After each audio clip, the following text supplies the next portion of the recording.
सवर्ण समाज समन्वय समिति के नए नियमों के विरोध में अपना आंदोलन शुरू कर दिया। ग्वालियर में इसकी शुरुआत शांभवी पीठ के पीठाधीश्वर स्वामी आनंद स्वरूप ने की। रविवार को गोले का मंदिर स्थित इंद्रप्रस्थ गार्डन में सवर्ण समाज की तरफ से आयोजित सामाजिक संगोष्ठी का आयोजन किया गया। संगोष्ठी को मुख्य वक्ता के रूप में स्वामी आनंद स्वरूप ने संबोधित किया। इससे पहले सवर्ण समाज की तरफ से स्वामी जी का अभिनंदन किया गया और उन्हें सम्मान स्वरूप गदा भेंट की गई। इसके साथ ही उन्हें प्रभु श्री राम का चित्र भी भेंट किया गया। कार्यक्रम को संबोधित करते हुए स्वामी आनंद स्वरूप ने कहा कि आरएसएस और बीजेपी को हमने बनाया है, लेकिन अब राष्ट्रीय स्वयंसेवक संघ, रसूल सेवक संघ और बीजेपी भीम जनता पार्टी हो गई है। उन्होंने कहा कि इन्हें अपने मार्ग से भटकने का हमें अफसोस नहीं है। उन्होंने कहा कि हमें इकट्ठा होने की जरूरत है। जिस तरह चाणक्य ने घनानंद की सत्ता को खत्म किया था, उसी तरह हम मोदी की सत्ता को खत्म करेंगे। स्वामी जी ने कहा, सवर्ण समाज की सबसे बड़ी कमजोरी यह है कि यह एक नहीं है, लेकिन हमें एकता दिखानी होगी। एम्बियंस स्वामी आनंद स्वरूप समारोह के मौके पर मीडिया से बातचीत करते हुए स्वामी आनंद स्वरूप ने कहा, यूजीसी को कैसे रोलबैक किया जाए, ये हमारी प्राथमिकता है। उन्होंने मोदी सरकार पर समाज को बांटने का आरोप लगाया। उन्होंने कहा कि लगता है कि मुझ में चाणक्य की आत्मा आ गई है और नरेंद्र मोदी में घनानंद की। जितनी जिद्दी नरेंद्र मोदी है, उतना ही जिद्दी मैं भी हूं। उन्होंने कहा कि 8 मार्च को यूजीसी रोलबैक के लिए हम दिल्ली को जाम कर देंगे। नहीं, प्रयोजन तो एक ही है अभी पूरे देश में हमारा कि यूजीसी किस प्रकार से रोल बैक होगी। जिस प्रकार से आतंकवादी कानून ला करके हिंदू समाज को बांटने के लिए इस धनानंद मोदी ने कोशिश किया है। हम तो आचार्य चाणक्य के वंशज हैं। हो सकता है कि आचार्य चाणक्य की आत्मा मेरे में आ गई हो और धनानंद की आत्मा नरेंद्र मोदी में आ गई हो। तो मैं चाहता हूं कि इस जन सहयोग से इस धनानंद की सत्ता का रोल बैक हो या तो यूजीसी रोल बैक हो। और यूजीसी रोल बैक, चूंकि नरेंद्र मोदी जितने जिद्दी हैं उतना ही जिद्दी सवर्ण समाज भी है। आप जानते होंगे, हमारा पराक्रमी इतिहास भी जानते होंगे। तो वही लेकर के संदेश आया हूं आमंत्रण करने की 8 मार्च को रामलीला मैदान में दिन में 12 बजे एक महा आंदोलन का आह्वान किया गया है। वो जगह जगह आमंत्रण सभाएं और आमंत्रण सम्मेलन हो रहे हैं हमारे। उसी आमंत्रण सम्मेलन का हिस्सा इस चंबल की धरती ग्वालियर पर आज संपन्न हुआ है। हम लोगों ने ये मांग रखी है कि या तो आप इसको रोल बैक करिए, नहीं तो हम 8 मार्च को रामलीला मैदान और पूरे दिल्ली को ऐसा जाम करेंगे कि पूरे देश ने इतना बड़ा आंदोलन देखा नहीं होगा। जी।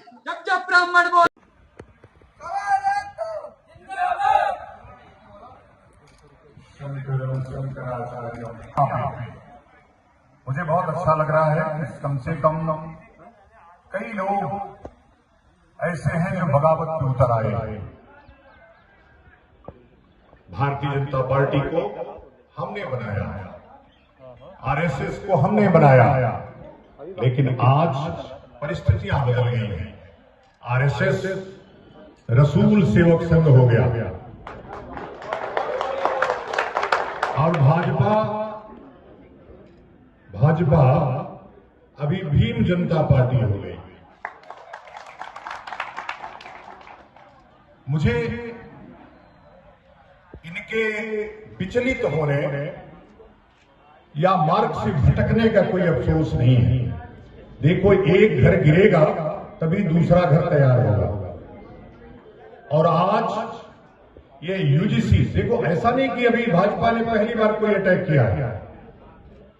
हम पहली बार इकट्ठा हुए और अब इकट्ठा हुए हैं तो आपको मैं चाणक्य की तरह नेतृत्व देने के लिए तैयार हूं।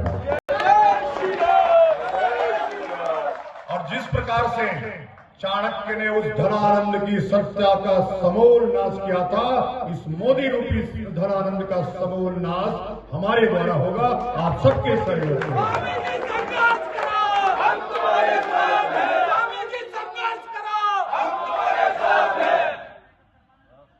मैं मठ छोड़ करके आपके लिए सड़कों पे हूं। आचार्य चाणक्य ने कहा कि जब सत्ता अत्याचारी, दुराचारी और अनाचारी हो जाए तो सन्यासी को सड़कों पे आकर के सत्ता अपने हाथ में लेने का प्रयास करना चाहिए। आज कायस्थ महासभा के बॉबी सक्सेना जी के कारण मैं ग्वालियर आने में थोड़ा विलंब हुआ, लेकिन थोड़ा विलंब हो जाए, ये एकता बनाए रखना है। तोमर साहब ने कहा कि हमने 2008 से आंदोलन चला रहे हैं, सच बात है। आज जब कोई क्षत्रिय आगे बढ़ता है तो ब्राह्मण उसका पैर खींचता है, ब्राह्मण आगे बढ़ता है तो क्षत्रिय उसका पैर खींचता है। आपको एकता दिखानी पड़ेगी। नेता आज आपके साथ कोई खड़ा नहीं है। देश भर में क्षत्रियों की नेताओं की संख्या कम नहीं है, लेकिन कोई साथ खड़ा है क्या? यहाँ पे 3-3 क्षत्रिय विधायक हैं, एक भी आपके पक्ष में बोला क्या?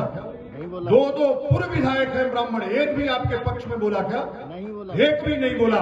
तो उनका बहिष्कार करो, अगली बार से जैसे भी हो उनको हराने का प्रयास करो।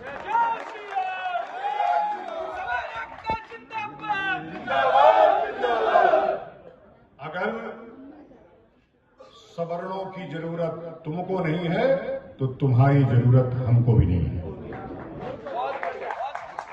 हम अपना रास्ता बनाएंगे, लेकिन रास्ता बनाते समय ध्यान रखना, हमने जिसको बनाया राजा वो आज जयचंद बन के हमारे सामने खड़ा है। इन जयचंदों से भी सावधान रहना। 8 मार्च का आंदोलन रामलीला ग्राउंड पे रखा गया है। पूरे देश से लोग, लगभग 15 लाख लोग वहां पे पहुंच रहे हैं। मुझे उम्मीद है कि ग्वालियर की धरती से भी कम 50,000 लोग जाना चाहिए। जाओगे ना?